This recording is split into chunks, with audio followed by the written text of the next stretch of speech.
Vous nous proposez un film aujourd'hui qui nous rappelle les Beatles.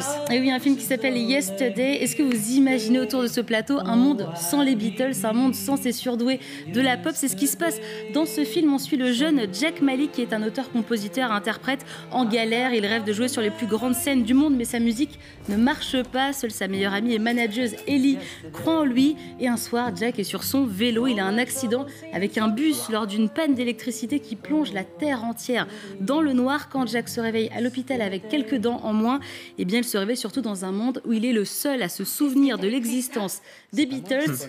Le chanteur va alors faire croire que les chansons du groupe sont les siennes et le succès est immédiat, mais sa conscience va un petit peu le rattraper. Regardez.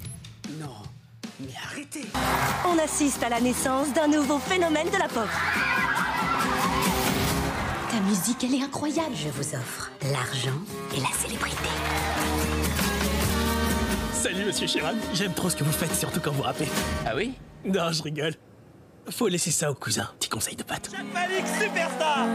On aurait pu être le couple idéal. Sauf que maintenant, t'es le plus grand auteur-compositeur du monde. C'est pas vrai. Et si, bien sûr que c'est vrai. Pour cette chanson-là, j'ai une suggestion. Hey, dude. Hey, dude, t'es sûr? Hey, dude. Il a raison. C'est mieux.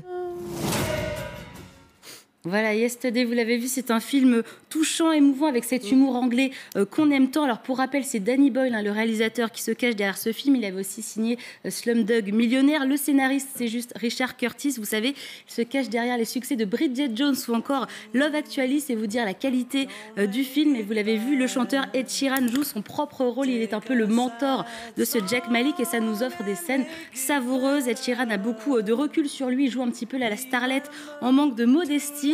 Et dans le film, la marque Coca-Cola a disparu, le groupe Oasis aussi. Bref, plein de choses ont disparu. Je ne vous révèle pas tout, mais c'est assez drôle. C'est un film qui nous parle aussi, qui oppose vie normale et vie de star. Vous savez, ce film qui interroge sur les vraies priorités de la vie, le succès ou avoir une vie plus simple avec la personne qu'on aime. Il y a un très joli clin d'œil à John Lennon.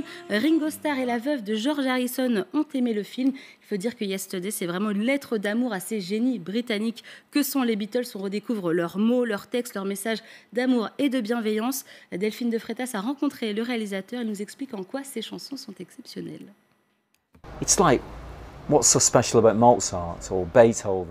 Les morceaux des Beatles sont aussi uniques que ceux de Mozart, Beethoven ou encore Chopin.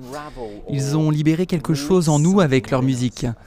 Dans un certain sens, j'ai toujours pensé qu'on avait tous de la musique en nous et ces artistes-là nous la révèlent. Ils sont comme des messagers. Leur musique, c'est quelque chose qui se partage dans toutes les cultures. Il y a une vraie connexion avec elle. On peut vraiment dire qu'elle est précieuse.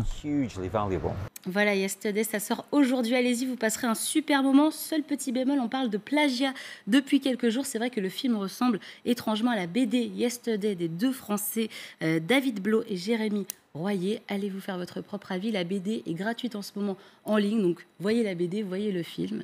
Mais moi, ça me rappelle un film Ça fait français penser au film avec Johnny Fabrice Hallyday. Lucchini. Exactement, avec Johnny Hallyday. Vous vous souvenez de ce film? Exactement. Ça s'appelait comment? Jean-Philippe. Jean-Philippe, c'était la même histoire. C'était Fabrice Exactement. Lucchini, C'est un fan de peu un Johnny, qui se mix réveillait. de Jean-Philippe Il n'y avait plus de et de Johnny cette Hallyday. BD. D'accord, mais il était super. Hein, Et ce on film, passe hein. un super moment. C'est Bon. toujours des films très drôles.